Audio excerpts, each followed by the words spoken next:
Hey there, happiness seekers. It's your friend Panda Paul here, and I need to ask you something really important. When was the last time you woke up feeling genuinely excited about your day? Not just okay or fine, but actually excited. If you're struggling to remember, or if that question made you feel a little uncomfortable, then this video is exactly what you need to watch. Now, I know what you're thinking. Paul, I'm not burnt out, I'm just busy. Everyone's busy. But here's the thing that blew my mind when I first learned it. Being busy and being burnt out are two completely different animals. One is a temporary state. The other is your mind and body waving a massive red flag, begging you to pay attention. Over the past few years, I've talked to thousands of you in the comments, through DMs, and in my community posts. And there's one pattern I keep seeing over and over again. People who are running on empty but don't even realize it. They think they're just pushing through or being productive, when really, they're one step away from a complete breakdown. Today, I'm going to share the 5 most telling signs that you're burnt out and desperately need a break. More importantly, I'm going to tell you 3 real stories, including one very personal one of my own,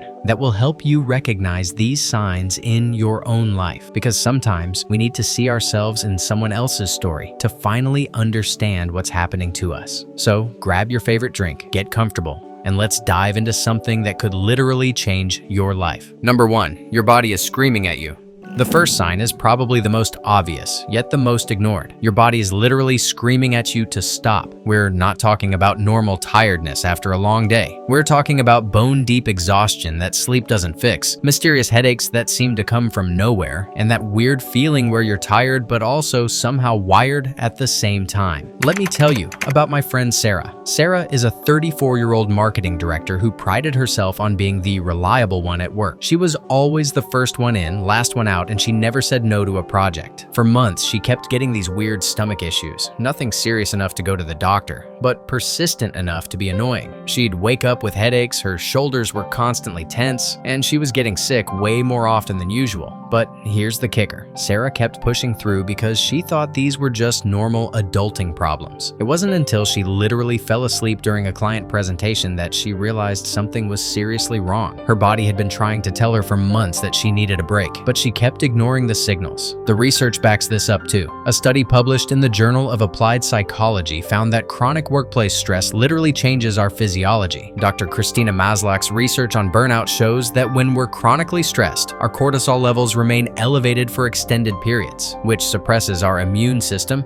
and disrupts our sleep patterns. This is why burnt out people get sick more often and feel tired even after a full night's sleep. Your body is smarter than you think. It's trying to protect you by forcing you to slow down. The question is, are you listening? Sign number 2. You've lost your spark. The second sign is more subtle but equally important. You've lost your spark. Things that used to excite you now feel like chores. Hobbies feel like obligations. Even spending time with people you love starts to feel draining rather than energizing. This one hits close to home for me. About 2 years ago, I went through a period where creating content for this channel, something I absolutely love, started to feel like torture. I'd sit down to write a script, and instead of feeling that familiar excitement about helping people, I felt nothing. Actually, worse than nothing. I felt resentful. I remember one specific day when I was supposed to film a video about finding joy in small moments. The irony wasn't lost on me. Here I was, trying to teach people about happiness while I felt completely empty inside. I kept thinking, what's wrong with me? This is my passion, my purpose. Why does it feel like I'm dragging myself through quicksand? It took me weeks to realize that I wasn't losing my passion. I was burnt out. My well was completely dry, and I was trying to pour from an empty cup. That's when I knew I needed to take a real break, not just a weekend off. This phenomenon is called depersonalization in burnout research. According to a comprehensive study by Schaufeli and Bacher published in the Annual Review of Psychology, when we're burnt out, we develop a cynical attitude toward our work and life. We start to emotionally distance ourselves from things that used to matter to us as a protective mechanism. The scary part? This can happen gradually, so you might not even notice it's happening until you're already deep in it. Sign 3, you're running on autopilot. The third sign is that you're running on complete complete autopilot. You go through the motions of your day, but you're not really present for any of it. You drive to work, but don't remember the journey. You have conversations, but can't recall what you talked about. You're physically there, but mentally and emotionally you've checked out. This is your brain's way of conserving energy when it's overwhelmed. It's actually a survival mechanism. When we're under chronic stress, our brains prioritize basic functioning over conscious awareness. But living like this is not sustainable, and it's definitely not living. Sign number 4, everything feels like a mountain. The fourth sign is that everything feels like an insurmountable mountain. Simple tasks that you used to handle easily now feel overwhelming. Responding to emails feels like climbing Everest. Doing laundry feels like running a marathon. Even fun activities feel like too much effort. I'll never forget talking to my friend Marcus about this. Marcus is a 28-year-old teacher who absolutely loves working with kids. But last spring, he told me something that really stuck with me. He said, "Paul, yesterday I stood in front of my refrigerator for 10 minutes trying to decide what to eat for lunch. 10 minutes. It's like my brain just couldn't process even the simplest decision anymore." That's when I knew Marcus was burnt out. When your mental resources are depleted, everything requires more energy than you have available. It's like trying to run a marathon when you're already exhausted. Even the smallest step feels impossible. Research from the American Psychological Association shows that chronic stress actually impairs our executive function, the part of our brain responsible for decision-making, planning, and problem-solving. This is why everything feels so much harder when we're burnt out. Sign number 5, you're emotionally numb or overwhelmed. The fifth and final sign is that you're either emotionally numb or completely overwhelmed, and sometimes both, alternating unpredictably. You might find yourself not caring about things that used to matter to you, or you might find yourself crying over something as simple as a TV commercial. This emotional dysregulation is one of the clearest signs that you need a break. When we're burnt out, our emotional regulation system gets thrown completely out of whack. We either shut down to protect ourselves, or we become hypersensitive to everything around us. Here's what I want you to understand.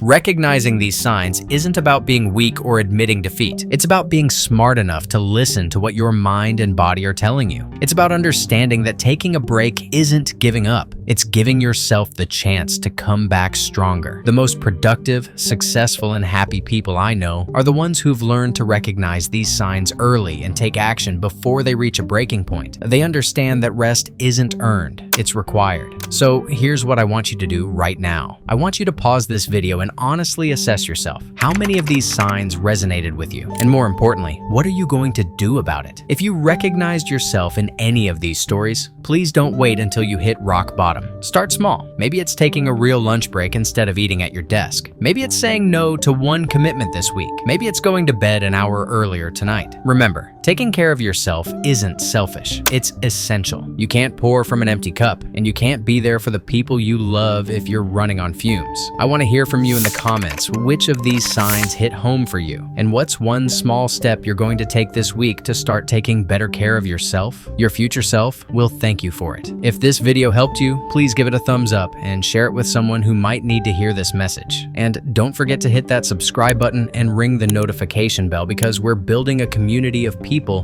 who believe that happiness isn't a luxury, it's a necessity. Until next time, remember, you deserve to feel good, you deserve to be happy, and you absolutely deserve to take breaks when you need them. This is Panda Paul signing off. Take care of yourselves, happiness seekers.